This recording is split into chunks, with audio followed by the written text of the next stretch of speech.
integrity. Goldmouf. Yo, Goldmouf in the building. man? What's going on, my brother? How you doing, man? Great. I'm doing great, man. That's what's up, bro. You moving, bro? You working? Yeah. Goldmouf. Let's talk to him, my brother. Let's get it, man. What we doing? I always ask, you living or you surviving? I'm certainly doing both of them. Come on, man. Explain. I'm living and surviving. You know what I'm saying? Being black, in our community, it's a matter of survival. So every day you wake up, it's kind of like you're in survival mode because you never know what can happen. Absolutely. And we didn't see so much happen. So I say that I'm certainly living. Real. But we most definitely, in survival mode every day. Respect, bro. Yeah. Respect. Welcome to the Integrity Response with your brother CEO Khacki. Every individual sitting across from me doesn't believe in being typical, ordinary, or familiar. They're elite, meaning society's norms don't sit well with them. They believe in raising the bar for themselves, family, and for those they may never meet. From those in humble beginnings to those in the midst of greatness and legends who've paved the way. With a comedic edge, I will ask the questions that hold value, and I believe we'll gain insight to the real them. It's the Integrity Response.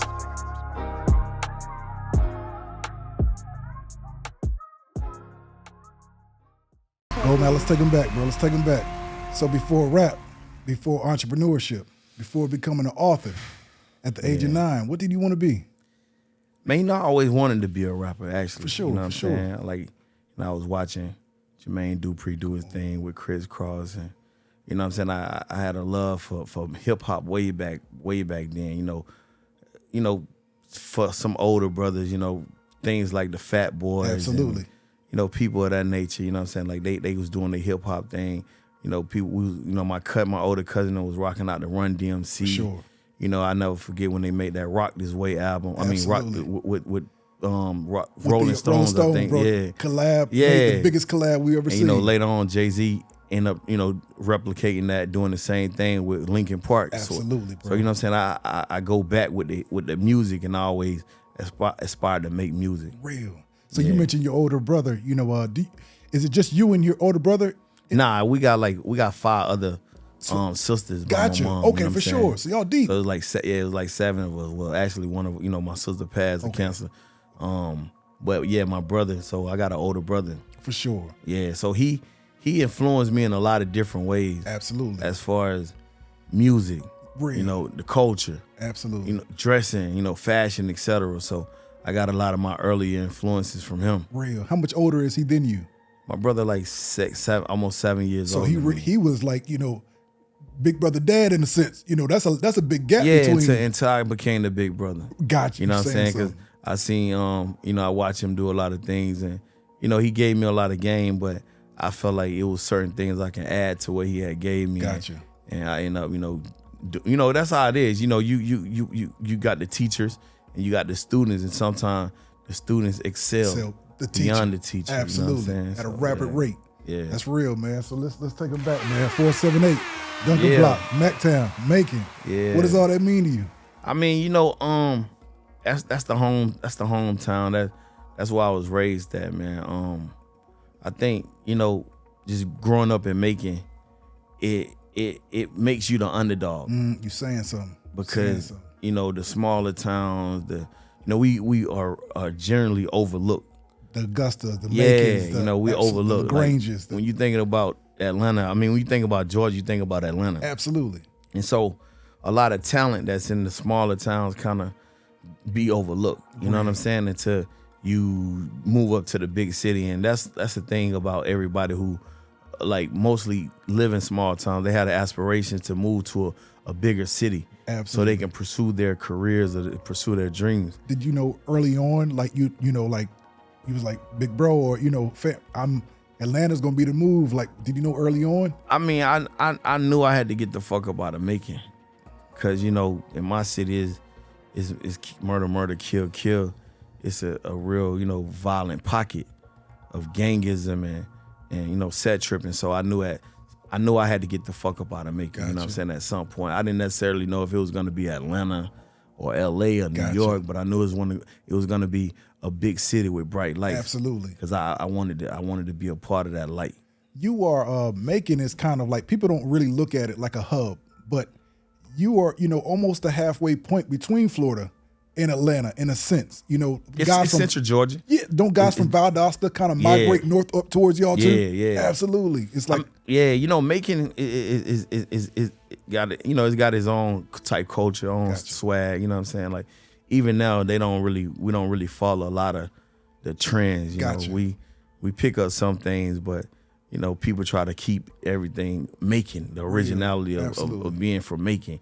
You know, we take pride in being from Macon, actually. You know what I'm saying? A lot of people are afraid to say they from Macon or whatever smaller town you from. It was like that on the south side, Clayco, for a while. Yeah. You know, people were like, you know, with the outcast of Atlanta. You know what I mean? So yeah, absolutely, bro. Yeah. Absolutely. Take it back, man. So what type of kid were you overall? Into the sports, bookworm? I mean, this is shit I never really even made mention on no type of platform, man. When I was a kid, like, I was always very inquisitive, meaning, you know, I always was quick to learn and curious about stuff. Absolutely. And I've been a real hustler since I was a kid. And I know this for certain because when I was like 9 years old, 8 years old, man, you know, I used to go in the stores and steal a lot of candy. Gotcha. And fill my book bag up with candy. What were you doing with it? This is the thing though. This is how I knew, you know, I was destined for greatness, not in the aspect of stealing anything, because that's wrong. I'm not here to condone any type of violence, any type of criminality. Nevertheless, you know, my mom and my father, they was, you know, had they drug addiction. So, you know, me and my sisters, we had to pretty much fend for ourselves. So fast forward, what I'm getting to is that I used to go in the stores and you know, I got real cool with the cashiers. Gotcha. And they know I would come in, and you know, they'll just let me turn their head and let me do my thing. So I used to steal a lot of candy, Starburst, you know, Skittles, Sneaker bars, Nerds, and I would take these items to school. And I was only in like the 4th and 5th grade, and I sold the whole classroom up selling candy. Wow. Front people candy. I had a book of lists of old people owing me this loan. And I ran this particular business as a 5th grader in Miss Bivens' 5th grade class. I ran this particular business for like 5 months before the principals got whiff of me. Absolutely. Caught on. Yeah, I had made so much money from selling candy, stealing candy, and giving the cashiers some $20, $25 to turn their head. Wow. Yeah. From the profit. Yeah. You saying something. I did this, and I made so much money in school. So one day, I came to school, you know, with my book bag. Right. Thinking, you know, it's going to be a regular day. Absolutely. And man, no lie, it was like a drug operation. Right. They like swarmed in. Swarmed in. No, that's crazy, though. I never forget. So they took me, they got my book bag. They escorted me to the principal's office. Wow, bro. Miss Mandy was like, "What are you doing, Amir?" So I'm like, what I did? She said, "What's in this book bag?" I said, "What's going on?" She said, wow. She unzipped the book bag and just pulled all the candy on the floor. It was like a mountain of candy, bro. She said, "We can't tolerate this in school. You can't make more than me." Yeah, right. That's real. You know, I'm getting dollars. She looked at my notebook. Wow. And she see all these people that owe me all the names. She like, "We can't tolerate this here." Wow, bro. So I'm not gonna expel you from school. Right. I'm not gonna suspend you. I'm gonna get your desk and I'm gonna move it right up here, and you gonna do all your work right in front of the principal office. Wow. Until you stop bringing illegal candy into my school. What did you learn? What did you learn about yourself? And you know, just at that, I learned that motherfuckers will snitch on you early. Hate early. Hate early. Yeah, I learned that people. Nah, really, I learned a lot from that. But I learned that people envy. Go ahead. People envied me then. Go ahead. Probably somebody on the list. Yeah. Probably somebody who owed me $4-5, didn't want to pay me. Absolutely. Yeah, went up there. Wow. You know, somebody went home to their mom and eat some Starburst. They're like, "Where you get this candy from?" "Oh, we got a guy in my classroom selling candy. What is his name?" You know, ain't no telling how they found out. Absolutely. But the thing of it taught me that, you know what I'm saying, you can't do wrong for long. Because that was wrong. Wow, you that was against the school rules. You cannot do wrong for long and think that you're not gonna get caught. Because at some point you're gonna get caught. Wow. Yeah. Integrity. Real, bro. Yeah, that's real. Real. What? So from there, so like, of course, bro. I've done my homework. I've done my research. You grew up fast, bro. Yeah. Do you think that is, small town kid with big dreams? You were forced to. Yeah, I mean, at that time, you know what I'm saying? But once we reach a certain age, we all got choices then. Saying something. Once we become aware that our behavior is a deviation from productivity. Absolutely. And, law abiding, then we all got a choice. But we become so complacent and so comfortable in doing the wrong thing or doing things our way for so long that we disregard the laws. We disregard, what's moral, what's right. And we continue to do things the wrong way. Right. You know what I'm saying? And that was a thing that was my problem. Gotcha. I could say that, I ain't had no choice. I mean, at some point I felt choiceless. Right. But there was always a choice. Although it may not have been a convenient choice. I know what you're saying. It may not have been a comfortable, a real cool choice, you know what I'm saying? But I had a choice. And I decided to go the wrong way. Gotcha. And do shit how I wanted to do it, you know what I'm saying? And consequent, I had to, deal with a lot of different consequences. Early on. Yeah, you know what I'm saying? A lot of repercussions for that. Absolutely. Which I handled up, in every situation as a man of respect, as a man with dignity. Absolutely. And I never, went out on no foo-foo shit, you know what I'm saying? I always kept it, 100. If I did some shit, I was always a man to accept that responsibility, accept accountability, and just suffer and deal with the long suffering of that of that act. The bigger the risk, the bigger the reward. It seems like bro, I've done my homework. It seems like you've always had that mentality of like, a go-getter. Where do you get that from? Who did that stem from? Mom, dad, bigger brother? When we speak on go-getting and being a go-getter, I never want to limit that phrase to money. Mm-hmm. Mm-hmm. You know what I'm saying? No. Because a lot of people feel that that's a money phrase, although it normally applies to, it's applicable to life. The generating of cash. Absolutely. But to me, it's a phrase of life. You know what I'm saying? Absolutely. In my book, a go-getter, it's not just getting money. You know what I'm saying? It's more so about going to get anything that you feel you're entitled to. You're saying something. You know what I'm saying? Absolutely. Going to get your dreams. I often say I'm not impressed with a billionaire. Yeah. I'm impressed with the amount of discipline that billionaire had to have. That's what I'm impressed with. It's the go-getter status. It's the billionaire that came from stretch.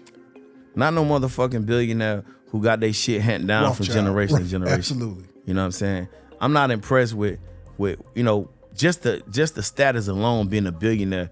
It does grabs the attention of admiration. Absolutely. But once you dig in and figure out how this person became a billionaire, then that would determine for me as to how much respect I would account to this situation. Gotcha. You see what I'm saying? Because you got the Rockefellers, the Rothschilds, the Chase, the Morgans, all these different blue-blooded families. You know what I'm saying? This shit was inbred. This shit was passed down to them. Absolutely. You know what I'm saying? It's just a part of their errors.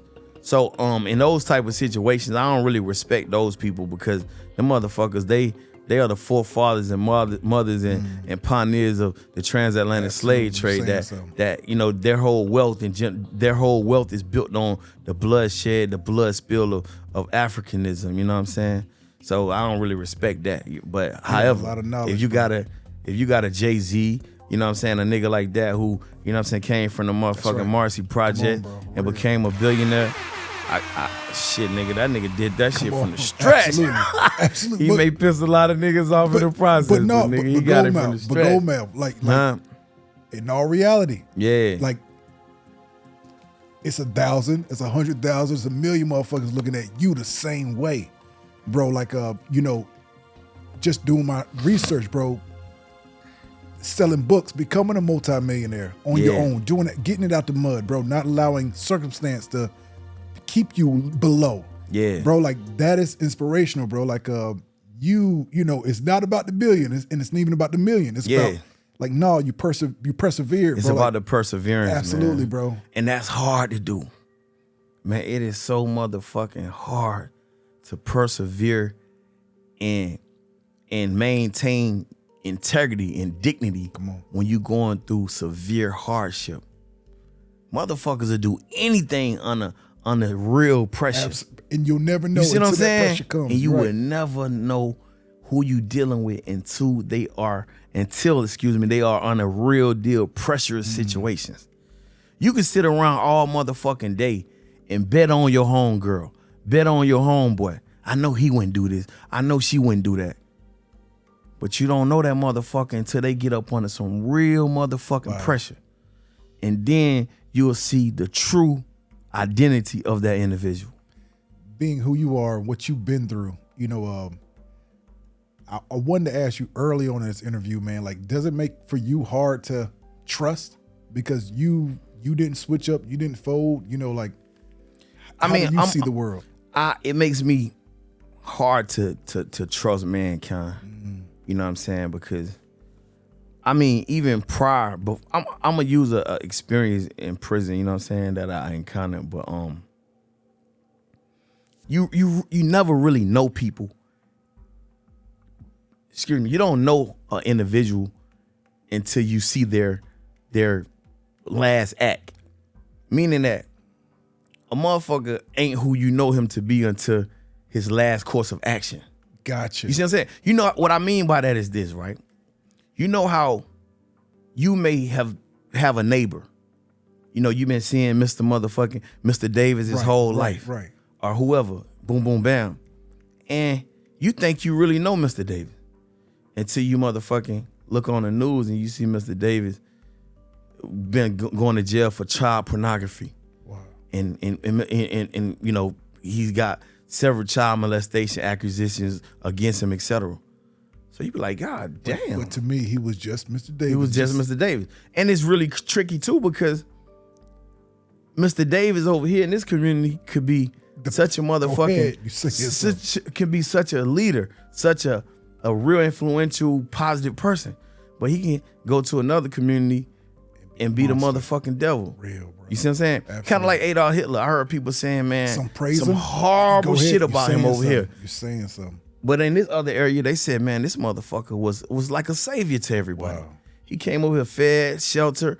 He did everything that all of the godly traits and characteristics we supposed to have as God-fearing human beings that strive to be in the image of God. He did these things. But over here, he was a demon. He was the motherfucking devil. He was a demon. Wow. You see what I'm saying? Perspective. Yeah, so having said that, you know what I'm saying? It's hard for me to completely trust anything or anyone, because you never know what lies in the crevices of people's minds, and you never know what they truly do when nobody is watching them. You're saying something. You see what I'm saying? Bro, you saying something. That is the definition of integrity. Absolutely. Yeah, and people are only gonna do right when most of the time when the microscope is on them. You see what I'm saying? But if you can find somebody that does right, under real pressure, go ahead, when the microscope isn't on them, and etc., then that's a real great person. Saying so. You see what I'm saying? But because you would never know that, because only people can. That's why they say only God knows. Omnipresent. Yeah, only Allah knows your heart. Know who you truly is, because you can fool the world. The world. Absolutely. Sometimes you can fool the world. Sometimes you can completely fool the world, and sometimes you can fool the world some of the time. Sometimes you can fool the world most of the time, but then sometimes you can't fool the world all the time. It's real, bro. Integrity. Real, bro. Your cards ain't set up for you to win. You mentioned in, growing up, and I'm looking in the camera, I actually offered him a drink. This man doesn't drink. This man does not smoke. Coming from where you from, but I even want to say, you never used them growing up in Macon. You said something really dope in the interview, bro, and you said drugs reduce giants to midgets. Yeah. Integrity. Bro, that was a bar, bro. If I ain't never heard nothing in the world, bro, I heard that. Drugs reduce giants to midgets. My dad was a giant. He had a multi-million-dollar construction company. One of his best friends was a doctor. He was a surgeon. But when that crack epidemic came and demonized the urban communities in the 80s and 90s and early 90s and stuff, I seen my dad standing as a giant get reduced to a motherfucking midget. I seen that surgeon go from a motherfucking surgeon to a bum to a homeless man on the street from using crack and end up dying later on, you know, being homeless under a bridge. It went from a fucking surgeon to a motherfucking, to own crack, to occasionally using it, to using it regularly, to becoming an addict and becoming a motherfucking obsessive addict, to just a straight junkie, to homelessness and just his whole life just dissipated right before his eyes. So crack in that particular time, that's why I seen giants reduce to midgets. I seen women who had dignity, integrity, get on crack, and it reduced them to the bottom tier prostitutes, you know, that'll suck dick for a crack crumb, that'll do anything for a crack rock. And these were people's mothers and fathers around us. So I watched that. You see what I'm saying? Absolutely. And that changed my life, and that made me never to want to experiment with drugs. That takes a lot to even, you know, bro, like some people follow in the footsteps. Some people don't want to be around it. You know, it's like the fathers, you know, it's great fathers out there because of the absence of. It's a lot of, you know, or it's some bad fathers because of the absence of. Yeah. But you took the high route, bro, and even that type of integrity, bro, that's unseen. You know, like it's you have all the cards set against you. Yeah. Like, you know, and even though you went through what you went through, bro, like your story is, you know, and I did my research, bro. You've never shunned. It's like almost like, you know, prison was it's like I had to go through that. That's what I went, and I had to go through that. Hell yeah. That's why I am who I am. I'm gonna be real, man. Prison was one of the best things that ever happened to me, man. I mean, I caught 35 years, and at the time, I didn't know that this shit was the most incredible thing that God could have put before me at that particular time in my life. But that shit may sound crazy because when I was going through it, I was contemplating suicide. I was thinking about how the fuck I'm finna do 35 years. I felt like God had abandoned me. I felt like, why me? You know what I'm saying? But in hindsight, man, that's the best shit that ever happened to me, man. That shit preserved my life. Do you know how many niggas, man, I lost while I was incarcerated? That's the stuff people don't hear. Do you know how many niggas got strung out on drugs while I was incarcerated? Wow. Do you know how many niggas lost their motherfucking minds while I was when I got out of prison, man, I seen niggas. First, I got a cemetery list this motherfucking long, 10 times, from niggas that I grew up with I was robbing and stealing and motherfucking killing and drug dealing with. I seen other niggas that I sold dope with got strung out on their own supply. Wow. I seen motherfucking women that I used to want to date and had crush on. I got out, some of them dead, some of them smoking. I'm like, what the fuck is going on? Now when I got out, I'm getting out healthy, full of life. Wow, you feel me? Absolutely, bro. Ain't no telling what would have happened to me had I stayed on the street, because I was a demon. Bro, so saying something. I know that's the best shit God could ever did to me. So I got out of prison after serving all that time. And the motherfuckers that I thought would be way ahead of the game, you know, go ahead, have to ask me to help them pay their light bills or they rent or some shit. And I'm like, damn, what the fuck was people doing? But go ahead. I'm not gonna bash them people because you're saying something. You know, everybody ain't chosen. Bro, that's what I wanted to get. Do you feel like you're a beacon, a light, a source? Do you feel like you're here for a reason? I gotta be here for a reason, man. It ain't no, man. I couldn't possibly sit on your platform and tell you the shit that I actually experienced and it'll amaze you. It's a miracle that I'm still here. Even for us to have this conversation. Real, bro. It's a miracle. I mean, literally a motherfucking miracle for me to still be right here right now. You know what I'm saying? I lived a real, I lived a fucking movie type street life, man. Bro, I'm Big Meech ain't seen the shit I seen. saying something. I'm talking about these niggas ain't seen the shit I seen in the street. I love Meech, you know what I'm saying? The shit he did in the drug industry, you know, I never did nothing like that. But when it came to real deal, being in the streets, crawling in these motherfucking trenches in this mud and doing the shit that you only see on movies, absolutely, man, I don't even supposed to be here right now. Wow. And I'm like still on the Fed's most wanted list right now.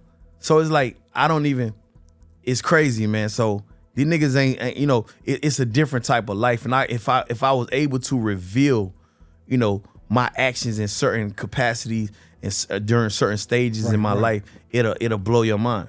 But I don't do that, and I'm real humble about it because I don't never want to glorify bullshit. How, you know, in this boastful sport that we're in, you know, like where, you know, and we're gonna get to the tape too, you know, like who was Goldmouf, man, crazy, 10 track, looking at the camera, 10 tracks, crazy. But this boastful sport we're in, you know, like some people have to, you know, not saying everybody is really living it. It's not saying everybody's really not been through it.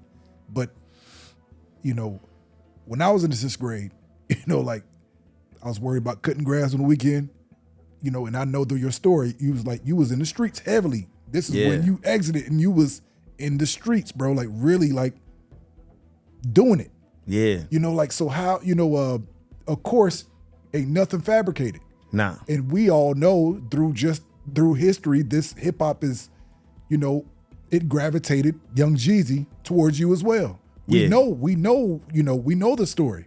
Like, but being, you know, who, you know, some people rap about, like who you are, who they rap about, how are you so humble, you know, when you don't have to be? I mean, I grew up, you know what I'm saying? Like, I grew up like around my grandmama and them and shit. And you know, they from the country. Go ahead. They been no boastful people. Come on.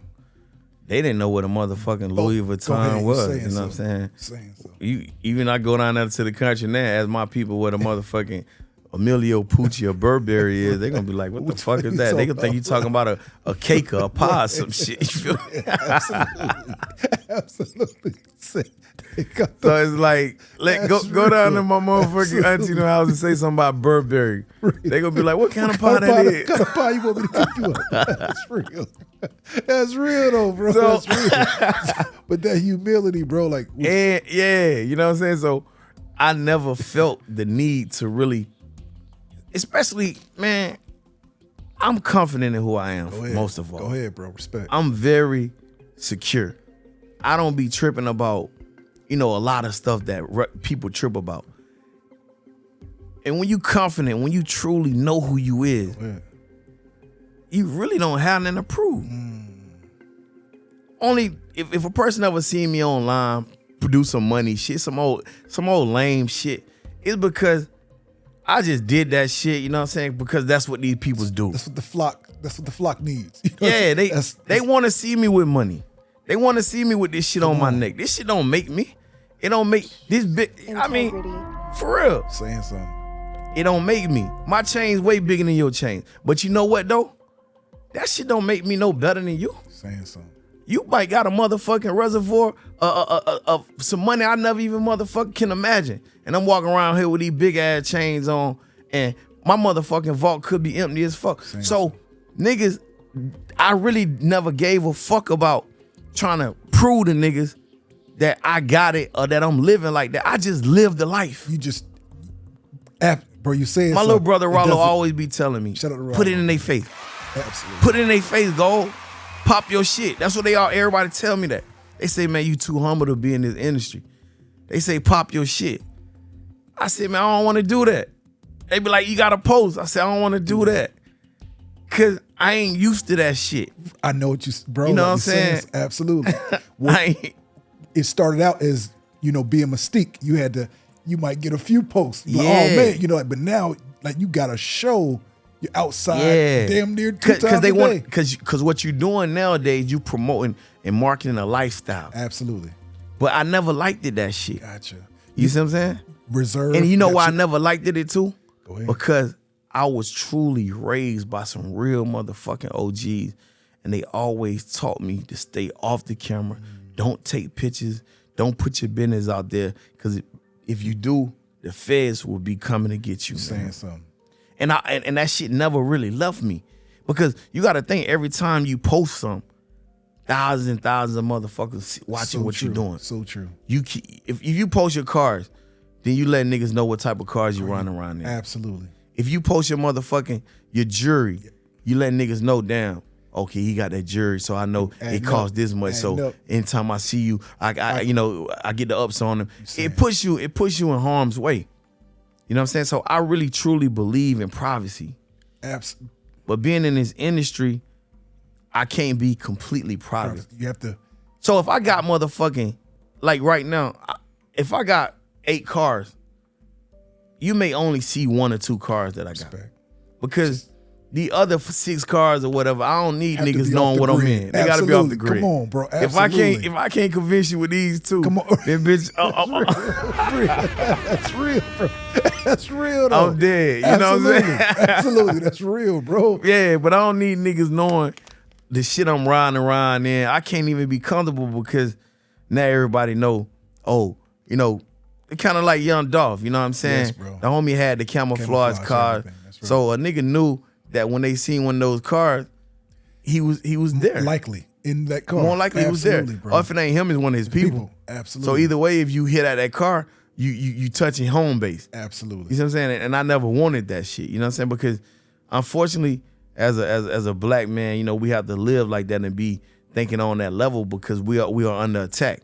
We are not only under attack by our own kind, but we under attack by the police. Right. We under attack by these gold digging ass bitches out here that trying to trap a nigga in some type of way. That's right. We under attack by the system. We under attack by the motherfucking feds. We under attack by our own families. Bro. Integrity. Bro, it's a lot, man. You know what I'm saying? So niggas I don't even be want my motherfucking family to know, all the shit I got. Cause that just served their, tenacity to call and continue to motherfucking ask for shit. How does it, and I want to draw the parallel. 7.5 years, about 7 years in solitude. What it does to a man's mind state about the outside world, the person, whoever, who was there, who wasn't there. Not saying you came out bitter, but did you come out like, okay, I realized who was there, who wasn't? I mean, I gotta tell the world this, man. I did 7 straight years. Wow. In a 24-hour lockdown cell, never coming out that bitch except to take a shower on a Monday, Wednesday, and Saturday. And the shower was like, put chains on me, and you put the black box on me and walk me to the shower, which was like 5 to 10 feet away. I get in the shower and go back in the cell. I stayed in that cell 24 hours, man, for 7 years straight in solitary confinement, never coming out that cell at Florida State Penitentiary. Everybody who, was at the penitentiary with me, everybody who know me, come and confirm as such. Wow. And I look back and say, damn, I did that. You don't wear it. You don't wear it. You don't. But you know what that shit taught me though, being in that cell though? It taught me some it taught me some priceless lessons, man. It taught me this, bro. That truthfully, when you're back against the wall and you ain't got nobody to call on, you got to dig deep within and call on yourself and make God your best friend. Come on. So you got a lot of people out here that act like they lonely, like they just need a dude or need a woman in their life. They needy as fuck. Wow. You see what I'm saying? That shit gave me a mind state out this world so motherfucking strong to where I know that if the whole motherfucking world turned their back on me, I got me and God got me. Wow. I built my relationship with the Lord in that cell. I built that relationship with myself. So I know my strengths. Saying something. I know my weaknesses. I know my capabilities. Can't nobody tell me shit about me. No, bro. You saying something, bro. Can't, like, you, period. No way. Nobody can't tell me shit about me. I know me. Wow. I know what I'm going to do up under this situation. I know what I'm going to do up under pressure. I know how I'm going to react. I know every motherfucking thing, man, already. You saying something, bro. I know me.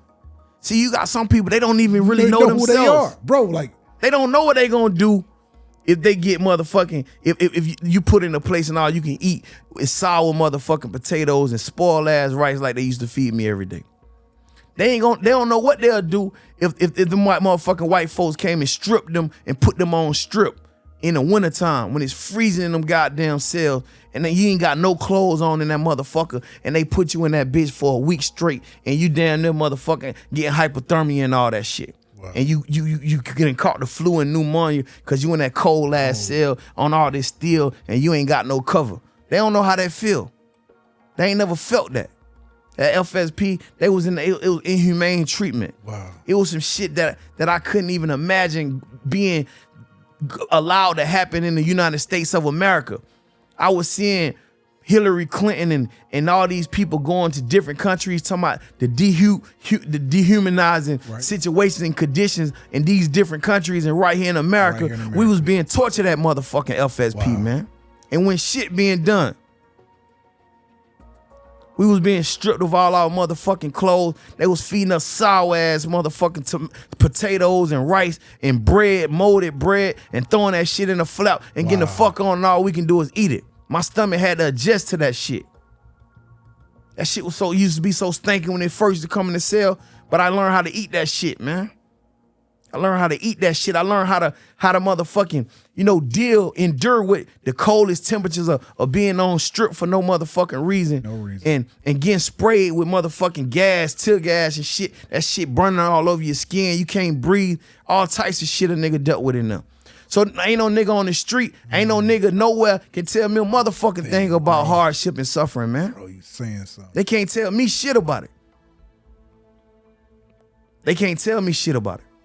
I suffered. I went through that shit. I was the orderly on death row. I seen me talking to niggas like me and you today, and they just get the death warrant tomorrow. And now the governor signed a death warrant, and the nigga that I done got close to get sent to the motherfucking execution room and get executed. And I look out the window and see his motherfucking body leaving on a hearse. They got him in a black bag and they told him and throw him on a motherfucking black hearse, and they ride off, and all the protesters, the anti-death penalty people outside with they motherfucking picket signs, man. I seen that. Wow. These niggas can't tell me shit.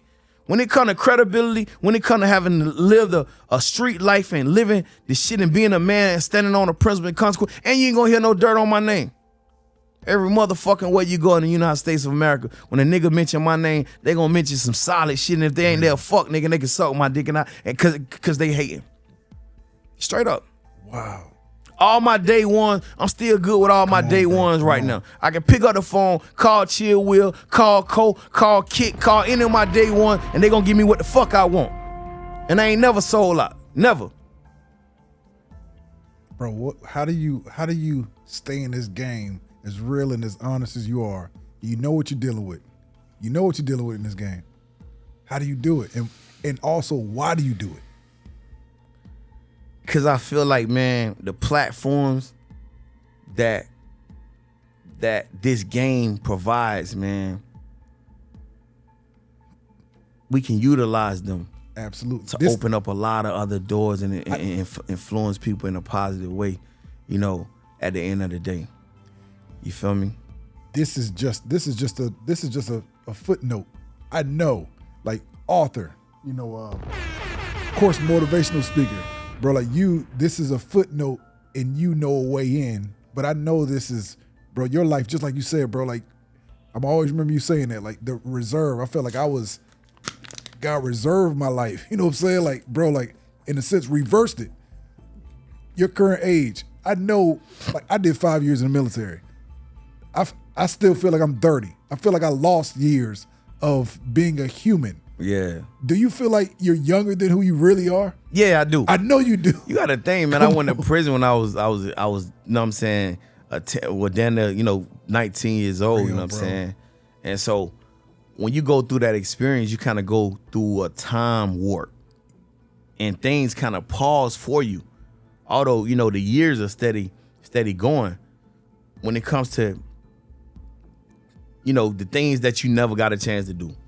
You know what I'm saying? Absolutely. When it comes to a lot of stuff that, you know, if a man go to prison for motherfucking, you know, 20 years or 10 years, whatever 30 years. I got partners that been in prison 41 years. Wow. I still send a lot of my niggas money, niggas. I still look out for a lot of my brothers. Shout out to my nigga Bless, you know what I'm saying? He's serving multiple life, man, in prison. He haven't had the opportunity to get his appeal reversed, man. Shout out to Bless, man. He a great brother. And he keep me on my swivel, truly. Respect. When I tell you brilliant minds, it's some look. Go ahead. I'm going to tell you this. It's some niggas in prison deserve to be in prison. It's some niggas in the cemetery deserve to be in the cemetery. You feel me? Because of their acts, their actions, their course of actions. Gotcha. Not saying that they was overall a bad person, but if a nigga run up on you with a pistol and try to rob you and fuck around and slip up and you got the ups on him, he deserved to die. You see what I'm saying? Not to say that he was a bad person. That could have just been a bad decision. Absolutely. You see what I'm saying? Absolutely. So some people have done certain acts that, you know, warrant their incarceration. Absolutely. And if that's the case, then so be it. So I never be like, oh yeah, all my real niggas in prison, all the niggas in prison. Nah, some fuck niggas deserve to be in there. Fuck niggas in there too. Yeah, Absolutely. yeah. You feel me? So, absolutely. So we ain't gonna never just act like, yeah, nah. Everybody be on the wall. But my nigga Bless, who's in the pen, you know what I'm saying? He's a very intellectual individual, man. And you know what I'm saying? We did time together. Respect. Where's he and from? Man, he from Lauderdale. He from Fort Lauderdale. That's You know what I'm saying? And he always keep me focused, man. He'll call me and be like, listen, man. I'll be like, man, I'm going through it, Holmes. He like, nigga, you free. Come on. Do you want to trade places with me? Saying something. You want to come serve these 3 lives for me and let me get out there and go through the shit that you going through? He be like, go, remember where you came from, man. You came from a place of no return. You came from a place where everybody's counted out. You came from a place where nobody believe in you. You came from a place where it's poverty. You came from a motherfucking place where it's killing and murdering around you every day, man. So for you to be living in that motherfucking penthouse on that 36th floor. You saying something, bro. You saying something, bro. Nigga, I've been out here, you complain no more. I said, you know what? Bro, you saying something, bro. You saying You got that. You got that. You know what I'm saying? And he like, nigga, don't never try to compare yourself to none of these rap niggas out here. These niggas ain't live what you didn't live. Wow. These nigga, fuck the money. That's what he tell me. It don't matter if them niggas got 10 motherfucking million, 20 million, and you trying to get your first million or 2 or whatever. He say, fuck that. Bro. Nigga, what them niggas ain't got, nigga? It's that motherfucking solid, that value system. But you sleep good at night, though. I sleep good in the motherfucker, Come on, bro. Man. I sleep in the motherfucking, I was just sleep in the car coming out here, man. Bro, like, what do you know, yeah. What is your definition of making it? At this point, man, it's levels to it. Come on. At this point, I certainly made it. Respect, bro. From the Duncan block. I made it from the hood. You know what I'm saying? I'm not in the hood no more. Real. Like, I go back to the hood and I fuck with the homies over there. Ain't shit in the hood. I ain't got no business going back over there, to be real. You know what I'm saying? But I still do this shit sometimes. But I actually made it out of the hood. Come on. I can say that. Do you give yourself grace? I do, but it's just so much more to be accomplished. Gotcha. It's so much more to gain. It's so much more to establish. Real. And it ain't even really it ain't just necessarily about me. But I know even the title, so who is Goldmouf? It's like you're coming back to. Do you feel like we as the game didn't really get to know who you were entirely? Yeah, even now, you know what I'm saying? I'm slept on. you know, a lot of people, they talk shit. You know, celebrities, you know, famous people, these are the influencers. You know what I'm saying? And I can be responsible for, you know, countless people achieving certain heights in their success, in their careers. But if you ain't known, nigga, they looking at the people who holding the microphone as the motherfucking, as the boss, as the you know what I'm saying, influencer, as that nigga, that's the GOAT. People often have groupthink. Yeah, and like I was saying, like, I never take away from nothing or nobody, you know what I'm saying? But I don't really respect celebrities on that level. I admire people like brain surgeons, heart surgeons, people that can remove your heart out of your chest, take a vein out of your leg, you know, replace it back in your heart and put it back in your chest because your heart was congested. And you can get up off that operation table and walk around like nothing happened. Those are the people that I truly admire, respect. Gotcha. And those are the people who I'm completely astounded by. I'm fans of a person that can go study the movements of a stingray or a jellyfish in the ocean and utilize this type of movement into some type of operational procedure that save lives. Wow. These are the people that wins everything I got in me. My admiration, respect, regards, everything. Not a motherfucker who fuck around and pop overnight on TikTok. What the fuck is that? A nigga who got a song. I mean, I ain't knocking it. Right. But you say that ain't no shit that gonna just make me say, oh God. Nah. People you got brain surgeons out here. Go ahead, bro. That going into your head. Go ahead. Learning the operations and functions of the blood flow, the everything you can possibly think of in your head and putting niggas back together completely. Recreating the will, you know, on a godly level. Bro, you saying something. This is different. So, you know what I'm saying? Like, I can't motherfucking just sit around and act like I'm motherfucking astounded by a song that's so hard. Good music is good music. I feel like the music will never be on a level when Marvin Gaye and the Temptations and the OJs and all these people was making music. That shit will never have that quality no more. Wow. Why do you think we can't? Of course we can't recreate it, but why do you think, you know, we will never have that quality no more?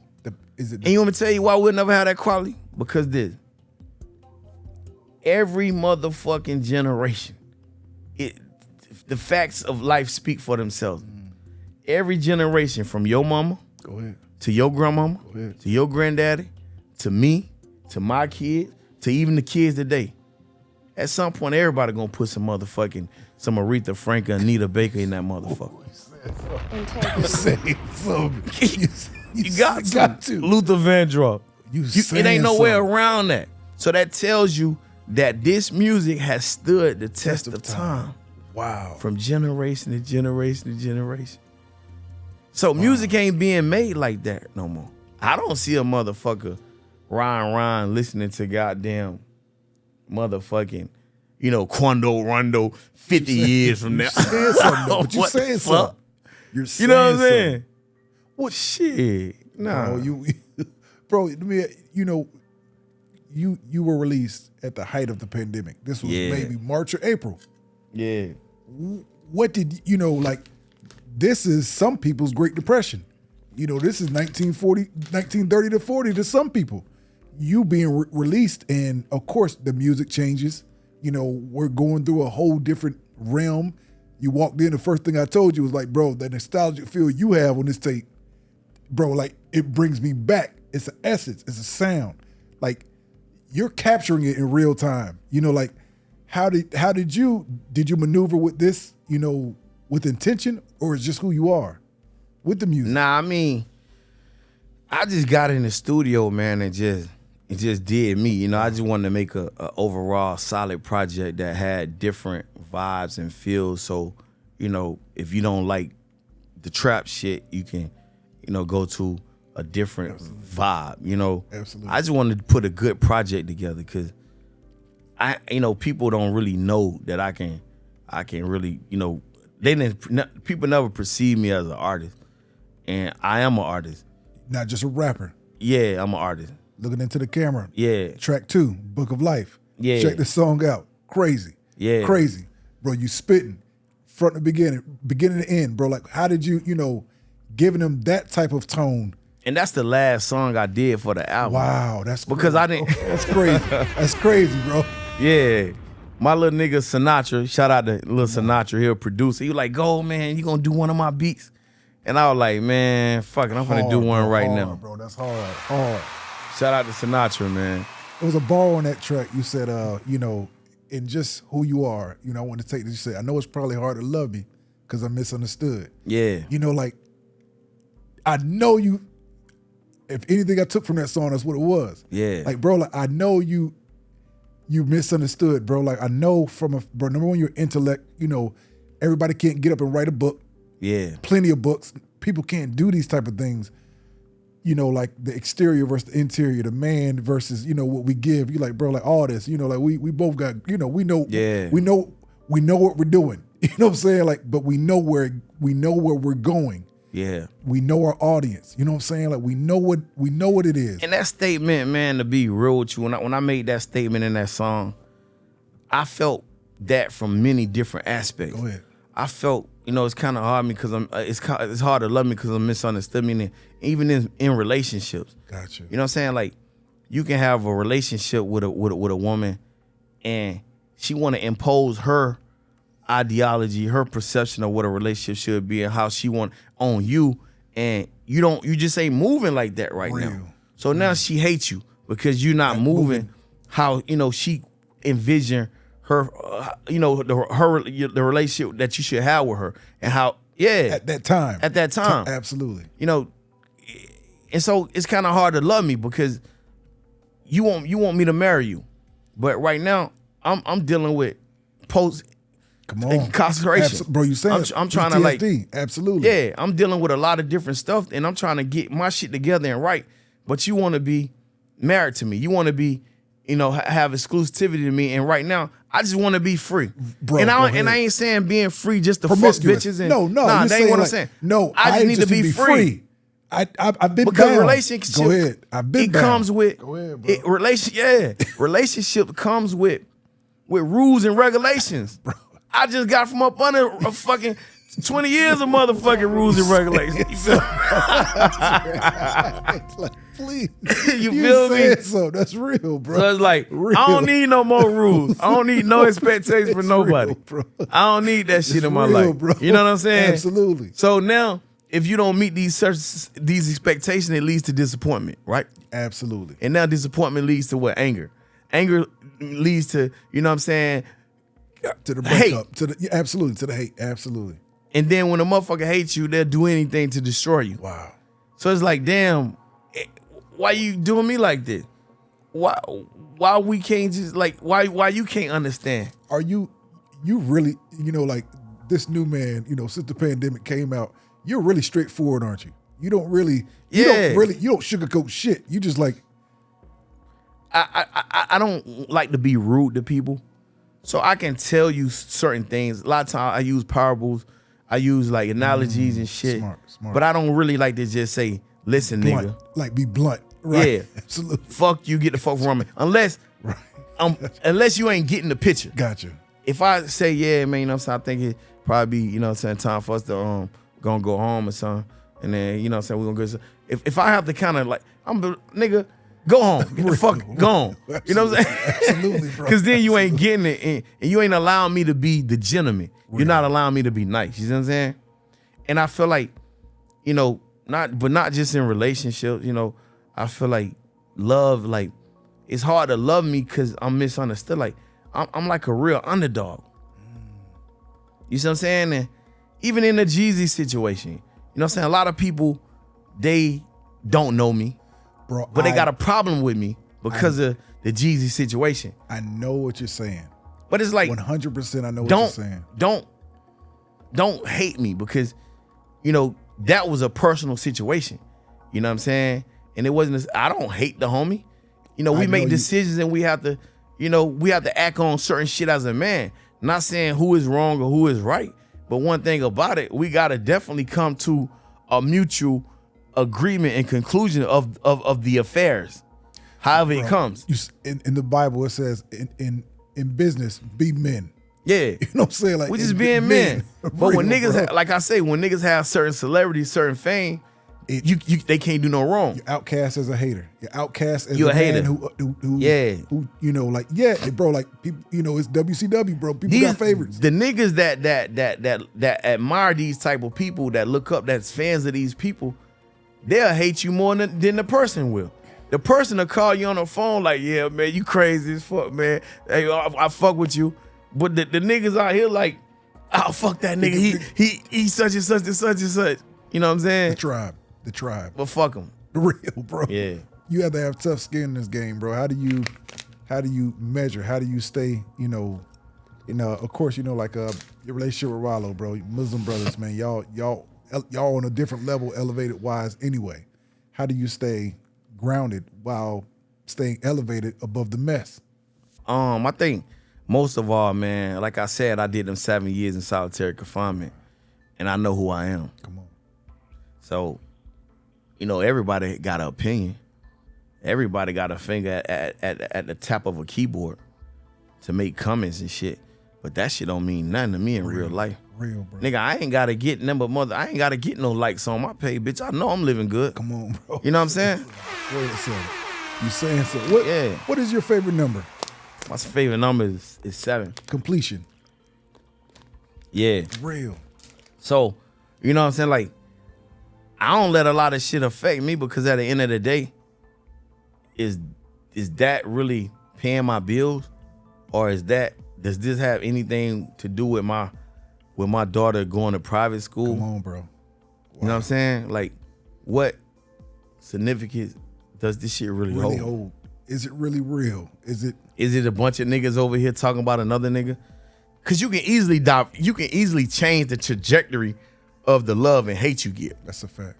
R.Kelly was one of the most loved men in the world. Revered, Diddy was one of the loved motherfuckers in the world when he was up and popping and popping shit, putting niggas on, putting niggas in position. I'm saying something. But soon as a motherfucker undergo some type of tragedy or devastation, everybody flip against you. Now it's all the Diddy jokes. No Diddy, my nigga. And the ones that we revered growing up it's amazing. Yeah. Like the ones that we revered that was right along with them. No Diddy, you know, no. And I'm like, so it's a Dick Ryan. I never understood the culture. We live like in a that, Dick bro. Ryan motherfucking clout chasing ass culture. Whoever is up, that's who everybody gonna motherfucking dick ride. You see what I'm saying? And however a nigga can get clout off you, for whoever up, that's what they gonna do. Man, I was such and such last night. Now they happy. Just the night before the feds came and got Diddy, everybody was posting him and bragging with him because they was at the motherfucking party with him the night before. But soon the feds come pick him up and he hit the news. Now nobody don't. Nah, we ain't posting that shit. I ain't never was. Go ahead, bro. I ain't posting that picture. But if you and Diddy got a real good relationship and this your nigga, fuck what they talking about. Come on, bro. This my nigga. I'm finna post me, man. My nigga chopped it up last night. We popped bottles. We hung out last night. Any other circumstance, they would have done it. They would have done it. But that just show you how people are so quick to flip and change on you when the popularity suffers from whatever. Wow. When the popularity suffers, a motherfucker change on you quick. So the day they may hate you, tomorrow, go ahead. You get that hit record or put out them new shoes, bro. Them bitches gonna love you. Look at Shannon Sharp. You know what I'm saying? You saying something, bro. Everybody love him and talking good about him. And that white girl fired a motherfucker $50 million on his ass. They didn't counsel him, and now niggas probably don't even want to be fucked up with him now no more. Bro, you are saying something. And that's on a small level because they ain't taking down like they did Bill Cosby. They ain't taking down like they did R. Kelly or Diddy. Not saying that them dudes didn't do something wrong. I don't know what the fuck they did, but I know you get that kind of money and you go to shaking motherfucking political walls and doing different things with that money and making noise and shit, and you got too much influence. Them bitches will create something to get you the fuck up out of here now. You saying something. They'll do a black man like that quick now. Don't get it fucked up now. You know what it is. Yeah. I done seen it from the COINTELPRO. I mean, dealing with Fred Hamilton, the whole motherfucking Black Panther movement, all them powerful brothers that was out here liberating the people during the times of the Civil Rights Movement, the Freedom Riders, all of that shit. I seen that shit. I seen them motherfucking creating conspiracies and turning. Look how they did Malcolm X. Come on, bro. Every motherfucker about it you can think of that had power, you know what I'm saying? They got rid of their ass, or they pit us against each other so we can get rid of each other and they can wipe their hands off like they innocent. Wow. So, you see it. Again, I ain't saying that Diddy ain't pissed on a bitch. I ain't saying R.Kelly ain't shit on a bitch. If a bitch laying there and letting a nigga shit on you, that's on you. That's what you want. That's on them, right, bro. Like, boy, if that's what power, if that's what you want to do, bitch, power brings. Ain't no hell I'm finna convict you on shitting on the bitch that want to be shitted on, bro. Cause ain't nobody gonna tolerate something that they ain't willing to tolerate. That's a fact. That is a fact, bro. Wow, bro. How did you know, I bet you early on, I bet you early on about the music, how you knew you was born for it. You knew this is what you wanted to do. You know, like shout out to Kinky B, like, you know. Oh, that's my nigga. I just got off the phone with King. What's up? Come on. King, what up, Kinky B? That's my nigga. I love King. So how y'all, of course, started this. Like this was who you were, bro. Like some people were the businessmen. Some people were the recording artists, the rapper, the image. Man, King used to rap. I didn't know that. Man, I used to write King B raps. Wow. Yeah, I wrote a lot of his raps in our early, when we did the Young Gun albums and stuff like that, man. But truthfully, I got to give a shout out to my nigga C.R.E.W.L. You know what I'm saying? C.R.E.W.L. C.R.E.W.L, man, real legend, ATL legend. Shout out to my nigga, you know what I'm saying, Big X. For sure. Coalition DJs, you know what I'm saying? He one of the founders, man. Big X and C.R.E.W.L, they gave me and Jeezy and Kinky B our first opportunity in music, man. Real. It was a while back, you know what I'm saying? But the first song that we ever did came from C.R.E.W.L and Big X. Wow. Big X produced it. It was a compilation album called Hell in the ATL. Come on. C.R.E.W.L and G Money, so that's the first record we ever did, man. And that shit opened the doors for us to be doing what we doing right now. Respect, bro. Respect. And so C.R.E.W.L is, still healthy and alive and active. Big X, one of the founders of the Coalition DJs, man. He's still active and he's still alive and he's still inspiring the culture, man. So shout out to them, man, because I wouldn't even be sitting here if it wasn't for them. Respect, bro. Respect. How do you, who are you, when no one's watching? Who are you, the Goldmouf that nobody knows when nobody's watching? How different is he from you right now? Nah, I'm just like this. I know you are, bro. I'm just like this. I know you are. I ain't add no sauce on nothing or nothing. I'm just who I am. You feel me? I'm laid back. I'm chill. I'm real analytical. I know you. Yeah, bro. Like, what was your favorite subject in school? Man, to be real with you, I used to love math. That's what I'm saying. Analytical, bro. Like, like symmetry. I got 2 trophies in elementary. I had the highest scores on this. Was the CRT test back then or some shit like that? I had the highest scores in Georgia. Come on. I had got 2 trophies for math. You know what I'm saying? So my grandmama and them, they was so proud of me. They was like, man, you gonna be a great person when you grow up. Absolutely. And then the streets just put me in the motherfucking figure 4. Just circumstance, bro. You know what I'm saying? And so, but like I say, man, I never feel no way about, taking the street route. You know what I'm saying? Because I think the streets did me a lot of good. It taught me how to be a improviser under unfavorable circumstances. Yes, bro. You see what I'm saying? Had I been raised in a 2-parent household and pampered, I don't think I'll be able to be out here and deal with these predators and vultures out here. Like Kanye said, you got to know how to move in a room full of vultures. And being a square, go ahead, bro. You can't do that. Jay-Z said it. Any shit shady, it needs to be taken over. It's real, bro. Yeah. You're saying something. I think that streets embedded that survival mode in me now. I'm watching shit. I look, I ain't slipping. I don't play. Absolutely. I mean, not saying that, a nigga don't slip, but for the most part, I'm on my shit. Absolutely. I don't drink. I don't smoke. My mind ain't altered. My eyes are clear. how do you do that? You know what I'm saying? Like, how do you, I'm just being honest, like, bro, like, you're supposed to be, don't do it. You're really supposed to be down right now. Yeah. This is 5 years removed from being out. Like, bro, you're supposed to be, like. I just don't have no desire for that shit, man. That is a talent and a skill in itself, bro. Like, I don't think you. Like, what the fuck I'm smoking for? Wow. What the fuck I'm drinking for? I don't have no desire to alter my mind. I feel like the world is too fast. It moves too fast. Shit happen too quick for me to be, you know what I'm saying? Yeah, bro, I'm just chilling. I don't want to do that. You know what I'm saying? I need to be vigilant. I need to be focused at all times. And I feel like I get a natural high. I'm happy with being sober. I don't need no extra shit. You know what I'm saying? I'm happy. I'm literally, I promise you, man, like, wallahi, I'm happy being sober. That is. My mind, I feel great being sober. Yeah. I can't, when you ask me why I don't drink, my question would be, why would I drink? Bro, like, I've only interviewed 2 souls on this couch. You're 196. I don't know if you're familiar with Gangsta Williams. You know, this is my Terrence. That's my nigga. Yeah, it's the mother brother. Bro, shout out to Terrence. The only 2 on this couch that said I don't drink or smoke. Like, bro, but just the wisdom y'all possess. You know, like how sharp y'all are. Like, and it's reasons, it's reasons why. But that is amazing. You know, like, I don't know too many brothers who don't smoke. I'm one of the few that don't smoke, but I drink, But yeah, bro. Everybody got their own vices and shit. Absolutely. And drinking and smoking is not. I feel like, to me, smoking weed is nasty. The smoke, it get all in your clothes, your breath smell like it, your fingers, your lips get burnt. Like, it's too much going on just to smoke a blunt. Bro. You know what I'm saying? Like, you take 20 your lungs, right, bro. Your health, all this stuff. It could be good for whoever, however. Right. But I don't need that shit. When the police pull me over, I need my shit smelling clean. I don't need no problem.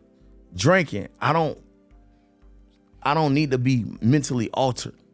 You know what I'm saying? Like, I don't gotta just get it. I have to, if I can't utilize my own mind to get in whatever zone that I need to be in, then, you know what I'm saying, maybe it wasn't created for me, because God created us with everything within us that we need.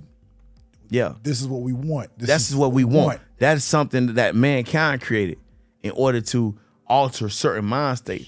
But God gave us that power to tap into whatever that's doing to you. You can tap into that on your own. Wow, bro. I'm sitting here saying, because, I did my homework, but you were saying how you had to, even in solitary, you had to create like a. Yeah. It was like. And that's probably a part of that. It was like you had to create. You had whatever to feeling. Yeah, whatever you know what I'm saying? feeling. Like, that is crazy. Every feeling that you experience out here in the free world, I had to learn how to create that from a cell. And I mastered creating euphoria. Every aspect of different feelings that you can think that comes from the temporal. Absolutely. I'm there. Like, I learned how to do these things. You know what I'm saying? Just mentally. And that's mental strength. That's the epitome of mental strength. Wow. And I don't need nothing to alter my mind. Real. I'm great. I feel great. And I feel great. Respect, bro. Yeah. What motivates you in 2025? What keeps you motivated? Man, just knowing it so much that life has so much more to offer. I know that some people can become content. I don't become content, but I'm grateful for where I'm at. Right. I was about to say. That's important. Yes. I was going to say, are you hard on yourself? I'm hard on myself because I know I can do more. Okay. But where I'm at right now, oh, thank God. Wow. I'm so grateful where I'm at right now. I enjoy where I'm at right now. Respect. Although I know that I can, excel, get to a different level. Right. And I ain't speaking materially. I'm talking about. You just know. It's, bro, go ahead. It's like different levels. Like, it's like I say this all. I say someone built a mega yacht for somebody. You know what I'm saying? Not saying that's what you want in life, but I'm saying it's there for someone. But when I speak on, it's different levels to it. I'm speaking on my mission. You know what I'm saying? I'm on a mission, man, ahead, to do a lot more shit than just have a mega yacht. Wow. Or have a jet. You know what I'm saying? I'm on a different type of mission, man. I'm on a real serious mission that's very meaningful, that's gonna be really worldly impactful. Go ahead. So that's the mission I'm on. Respect. And I won't be satisfied until through working until I accomplish that. But I'm satisfied right now. Respect. I respect God. If I sat right here, coming from where I come from, living as good as I live right now, with all this motherfucking money in my pocket. Come on. If I sit here and tell you I ain't motherfucking satisfied, that'll be like me saying that I'm not grateful for the blessings that God has given me at this point right here. See, we have to stop. We have to stop. Bro. Go we ahead. have to take a moment. Go ahead. Absolutely. And say, you know what? Damn, I'm healthy. Integrity. You got to say, damn, I got shelter. I got smell good clothes. I smell good. I look good. I got my mind is intact. Go ahead, bro. Wow. These are the things we gotta just we disregard these things because it's like it's automatic. Nah, it ain't automatic. Nigga, you know how many people laying up in motherfucking Grady, laying up in Northside, motherfucker, all these hospitals, nigga. They just wish they had health. They just wish they could sit right here like us. And some people, they didn't even do nothing to their bodies for them to be in them situations. They ain't been drugging and all. They just wake up with some bad news, sour hurting before they lose their health. So take a moment. Wow. Take a motherfucking moment, man, and say, you know what? Damn, thank God that I'm healthy, man. Take a moment to just appreciate your health. Being in great health. That you can get up from there and run up the street if you motherfucking want to. Bro. This shit is priceless. Bro, Steve Jobs was one of the richest one of the wealthiest motherfuckers in the world. He founded Apple. The iPhones that we got right now, he founded that shit. He had so much motherfucking money coming in, but fucked around and illness befell him, and he couldn't buy that shit away from him. He dead in the motherfucker right now. So you can have all the mega yachts, all the mega jets in the world. But nigga, if you ain't got no motherfucking clean bill of health, wow, that shit don't mean nothing. Integrity. I'm gonna let the beat breathe on that, bro. You saying something. Saying something, bro. So take a moment, man, and just say, you know what, man, fuck all that chasing this and you want to get this made back and this. Man, thank God right now for where you at right now, for what you have right now. Because the only thing you got right now is the only thing you guaranteed to have. That's a fact. That's a fact, bro. Everything you got right now, as we sit right here in this moment, this the only thing that is promised to us to have. Because the next motherfucking moment ain't promised. So how in the hell you gonna work all your life and accumulate what you got right here at this moment and don't appreciate that and celebrate that? Bro. You gotta appreciate and celebrate that right now. Right now. Because you know why? Because you ain't guaranteed to live another motherfucking hour. Come on, bro. Walk right out here. So how the fuck you not gonna really, you know what I'm saying, enjoy what you got right now? Man, you preaching, bro. How you not gonna enjoy what you got right now? Right now. It ain't about what you think you gonna get tomorrow. My check come next week. That shit may never come here. People die every day. Every day. So nigga, appreciate what you got right now. Enjoy what you got right now. And give motherfucking glory to God for what you got right now. For real. Respect, bro. Respect, bro. It don't always come from the pulpit. It don't always come from the pulpit, bro. Respect. Respect. Bro, take us with you, man. You know, of course, look, you were asleep on the way here, but take us with you on a car ride, music off. What's on your mind normally? Man, I glorify, I really glorify the Lord a lot, man. I think about it a lot, man.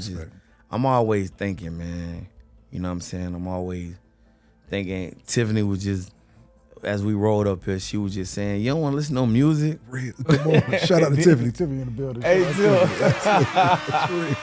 So it's just still like, you don't want to listen to me? I'm like, nah, I'm all right. I'm good. She's like, you don't be listening to me? I'm like, nah, I'm just chilling right now. That's your Yeah. When I listen, man, I got TVs bigger than this motherfucking wall in here at my house. Real. I don't cut them bitches on. It's crazy, and I think one day Tip probably told him that shit probably got something to do with you being in prison. Cause it's crazy. I'm weird, man, when it comes to this shit. Go ahead. Think I just be sitting in silence, man. Like I don't even know how to hardly use the motherfucking remotes. Too man. much shit going on it. And that's true. I got these big ass TV. These bitches so brand new, I could take them off the wall right now and give them to somebody and wouldn't even miss them. It's because what? I just did it for the decor, the aesthetics. Brother, real. Absolutely. That's real, bro. I don't even need no motherfucking TV in the house, real, man. I ain't bro. bullshit. Real, bro. Niggas spend all that money on the motherfucking TV. I ain't cutting them bitches on. That's crazy. Real, Somebody come on out there. How you TV shit? How to cook up the Wi-Fi? Man, I don't even know. I pay for this shit. I don't even use this shit. Real, bro. Real. Bro, you saying something. Go about fill it a blank for your fans, for your supporters. Call me anything but a homosexual.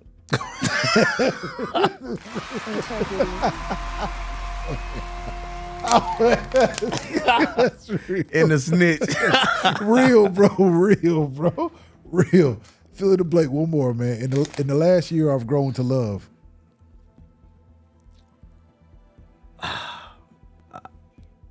Say it again. Yep, just fill in the blank. In the last year, I've grown to love.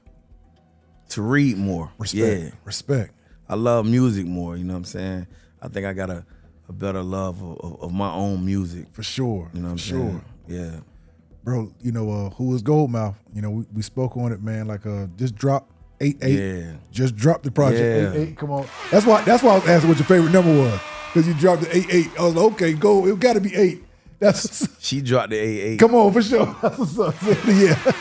Dope, bro. So what inspired, you know, like what inspired these 10 tracks, you know, and take us with you in your creative process too. Like, do you know, when you're do you like to record in the morning, afternoon, evening, night, late night? When do you like to record? It's crazy because it hits me.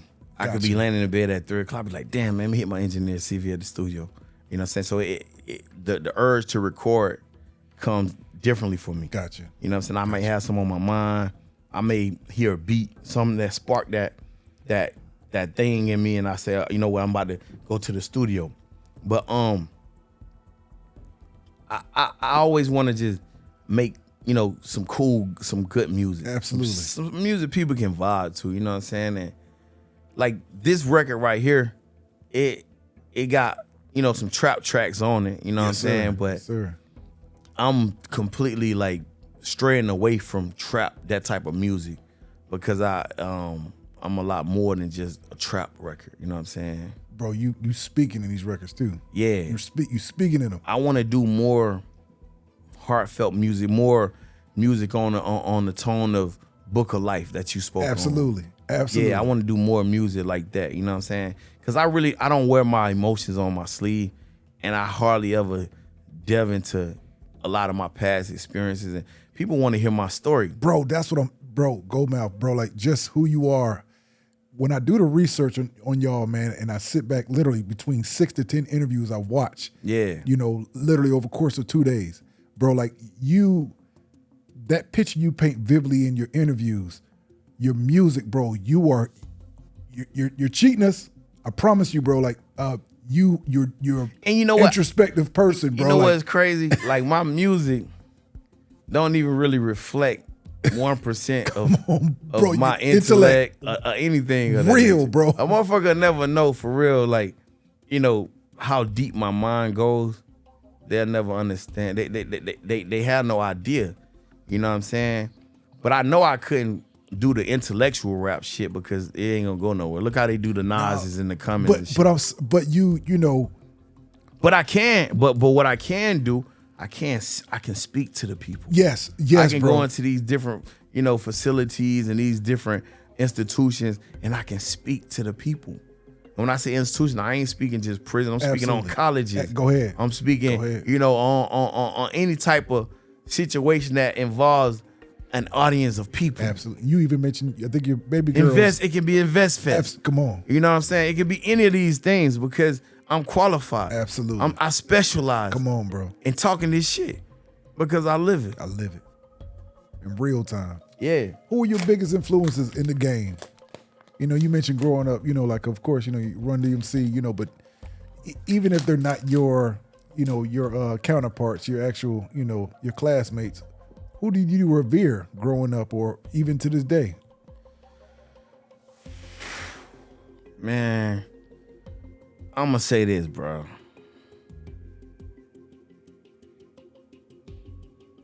Your heroes, you know what I'm saying, can become like your rivals. You're saying so.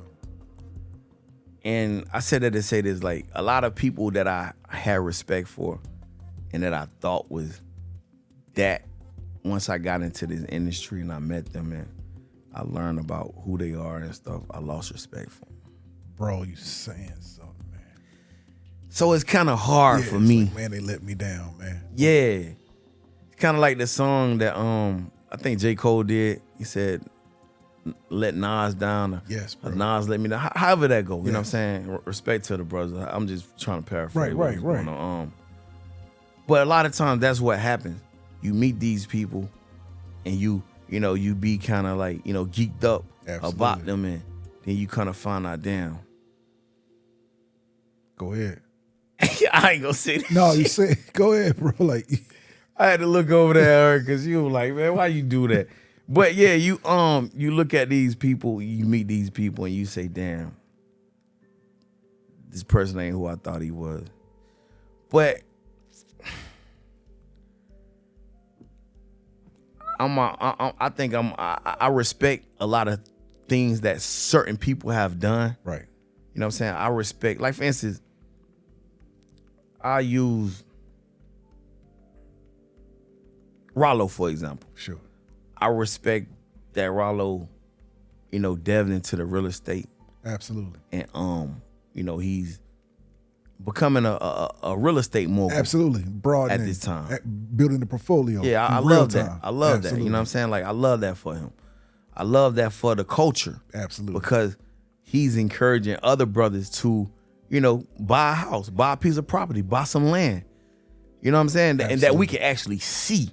We ain't talking about no shit that we read in the Master P book. We ain't talking about no shit that we heard, you know. No, we can see this. In real time. Yeah.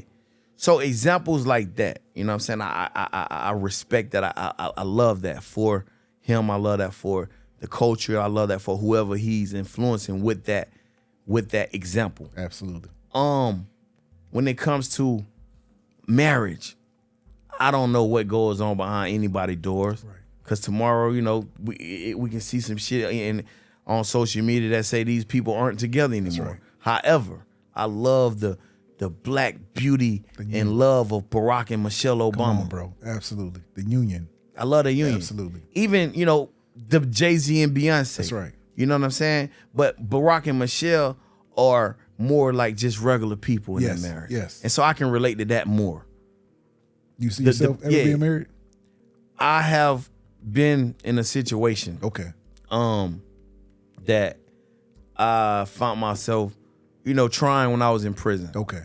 And so I believe in love. I believe in black excellence. Absolutely. I believe in the culture, you know what I'm saying? I believe that we have the potential. That's right. To excel and be all that we can be. You know what I'm saying? But we just gotta want to do it for ourselves. That's right. Absolutely, bro. Absolutely. What you know, I asked you what drives you. What's your currently scale 1 through 10? We almost out of here. What do you rate your grind right now? Right now, at this moment, scale 1 through 10. Man, I'm trimming right now, man. I'm Come on. I'm grinding on like a I'm grinding like on like a cool 8. For sure. Respect, yeah. Respect. Absolutely. Bro, you just dropped 2 industry. Bro, yeah. Number 1, I'm looking in the camera. This video, bro, like this concept, crazy. Yeah.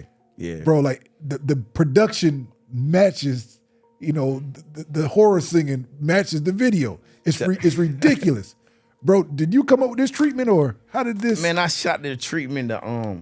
Some of it was my idea. Some of it was Tiffany's idea. Shout out. Collectively, Sean Artist.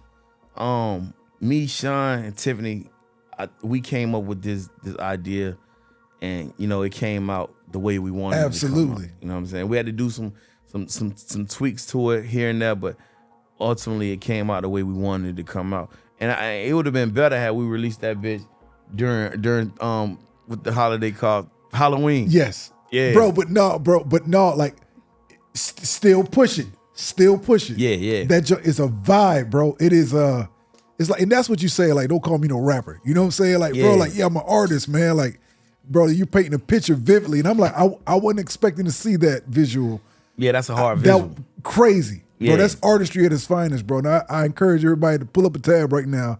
Go check out To Industry. Crazy video, crazy song. Now they need to check out Pyrex, though. That's number 9, I believe. Number 9 or number 9 or yep, number 9. Absolutely. Yeah. Classic, bro. Pyrex. Absolutely. So that's the one I did with Long Live Scooter, man. Young Scooter before he passed, you know what I'm saying? So Pyrex I got, of course, Long Live Street, Young Scooter on there. I got Derez, Deshaun on there, you know what I'm saying? Southside That's my guy. motherfucking brother. What up, Derez? That's what's up, bro. Derez, man. Derez, my motherfucking heart, you man. speak highly on him. I love Derez, man. What is it about Derez, man? That's Southside, brother. What is it about him that you speak so highly of him and Ralo? He just like me and you, man. Come on, bro. You know what I'm saying? He a real down-to-earth brother. He gonna really help you. He really want to see you win. You Absolutely. know what I'm saying? I fuck with 2 Chainz too, man. Me and 2 Chainz got a real cool relationship too, man. So I love 2 Chainz too.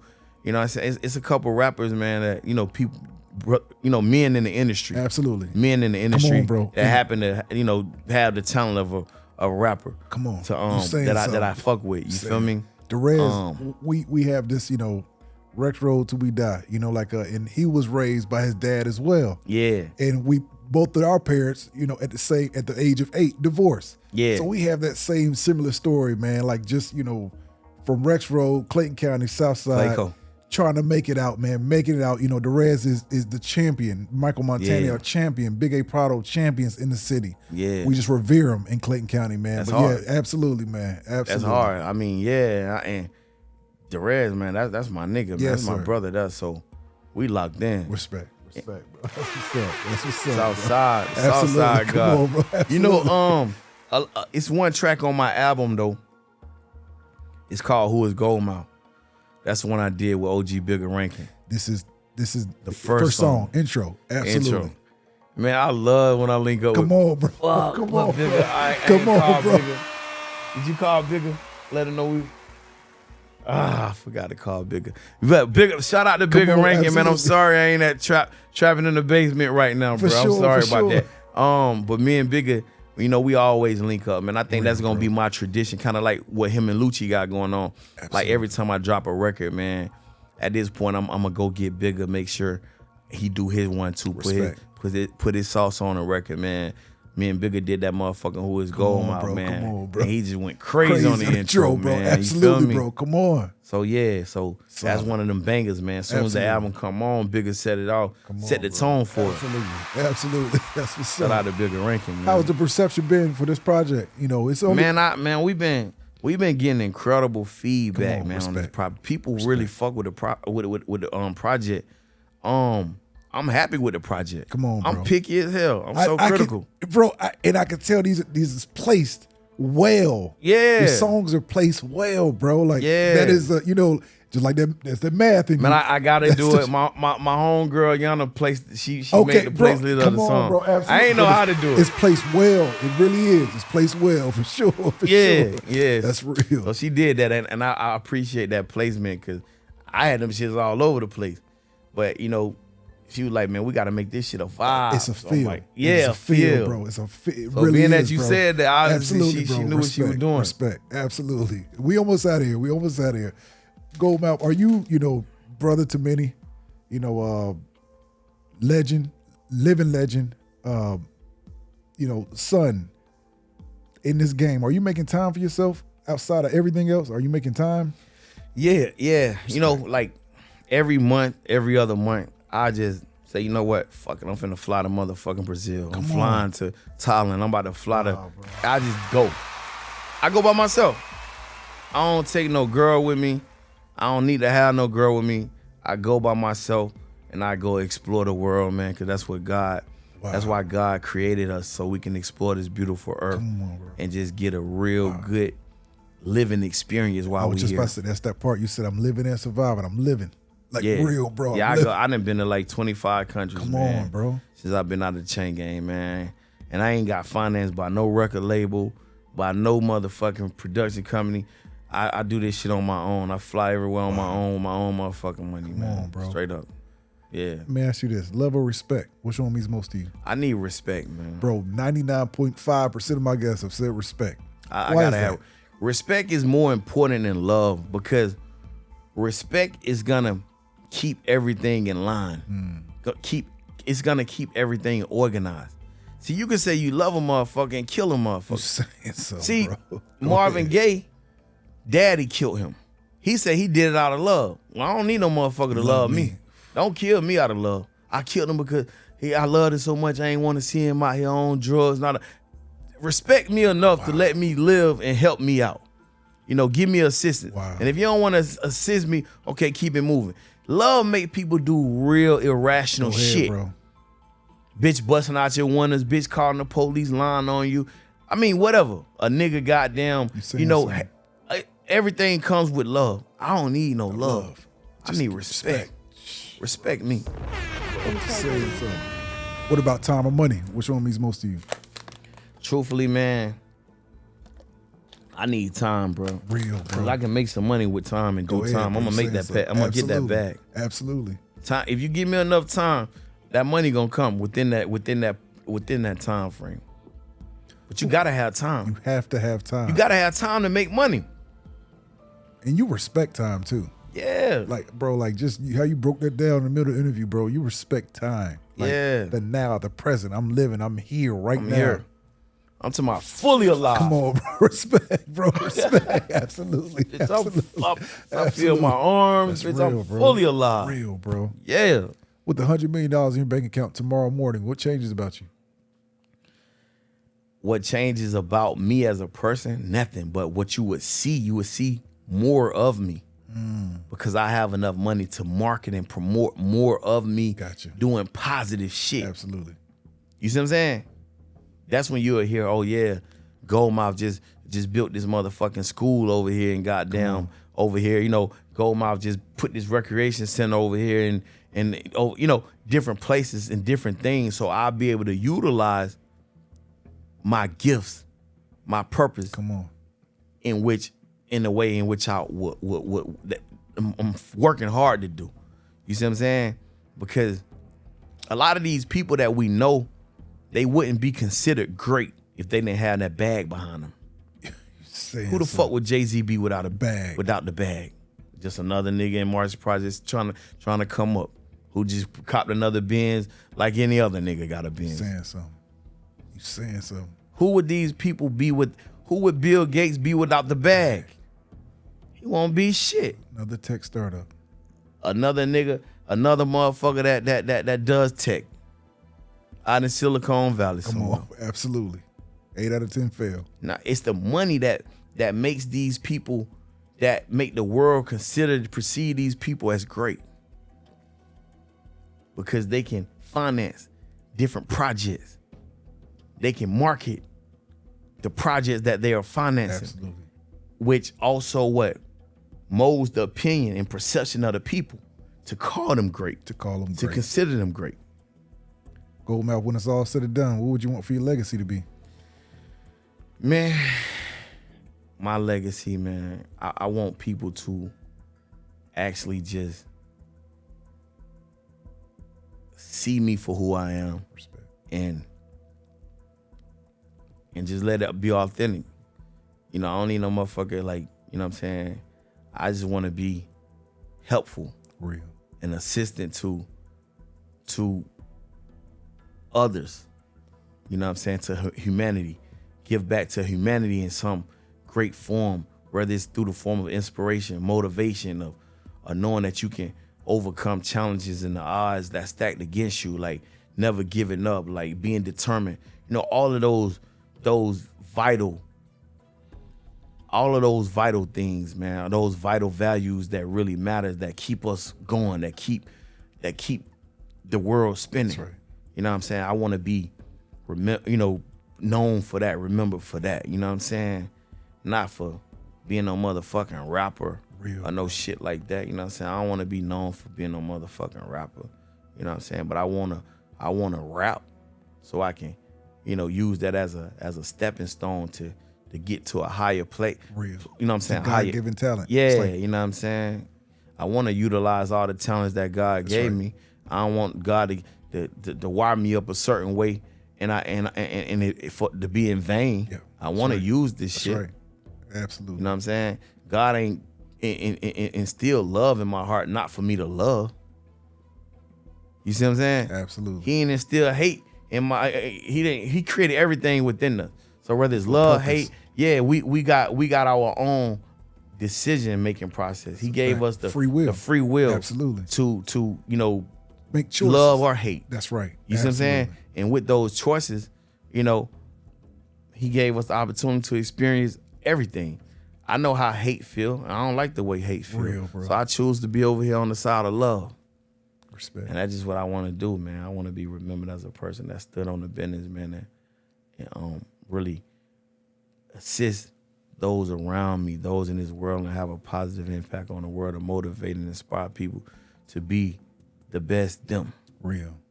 Yeah. My last question, man.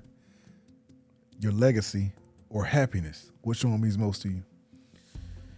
Ooh, that's a strong question, though. Yes, bro.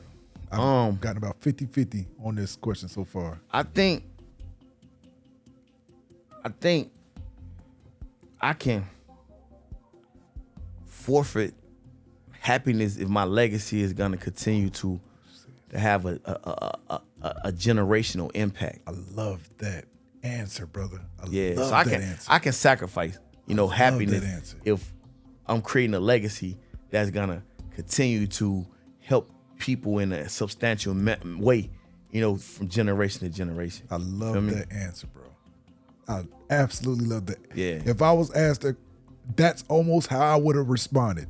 Yeah. It's like I'm thinking about that 13-year-old right now, 478 Duncan Block, looking at you right now in this interview.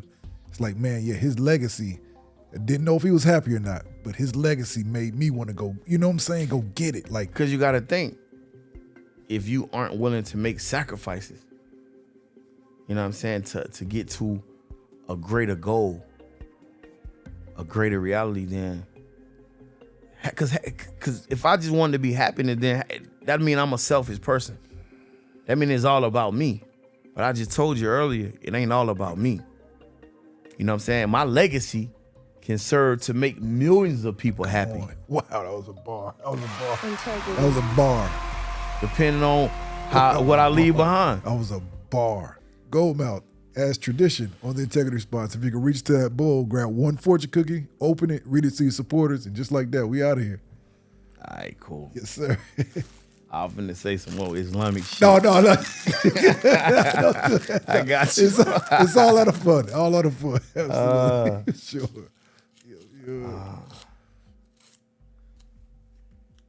Let me see. Exciting adventures are coming soon. That boy going on vacation. I'm gonna go to Thailand for my birthday. No, for real. Respect, bro. Respect. Yeah. Goldmouf, Integrity Response 2025. Who is Goldmouf? Just dropped. Please go cop that, support that. Just like that, man, my brother. Yeah, man. Great for having me, man. It's a pleasure. And we chopped it up now. This was great. Now, hey, great. let me tell you Come something. on, bro. Come on. For real though, man. Like, I normally don't even get this deep on interviews, man, but you know what I'm saying? The environment, the ambience, Respect, bro. You know what I'm saying? The questions, man, the preciseness of everything you got going on, Thank you, influenced me to like really open up and express a lot of things I normally don't express on podcasts and platforms. So appreciate you for having me. Thank you, bro. Keep inspiring, bro. You are them. You are one of them, bro. Keep inspiring, bro. This world needs you're a Renaissance man in real time. Yeah. Like, and a lot of people don't understand that, bro. Like, what you're doing in real time is what the world needs, bro. Keep motivating, keep inspiring, bro, because I often say the likes don't match the views. They're watching. People are watching. You know what I'm saying? So For sure. keep inspiring. For sure, Respect, bro. Love. Respect, love, bro. You know it. Yes, sir, bro. I For get sure, you back bro. on here too. You know it. You already know. Yes, Love. sir. Yes, sir.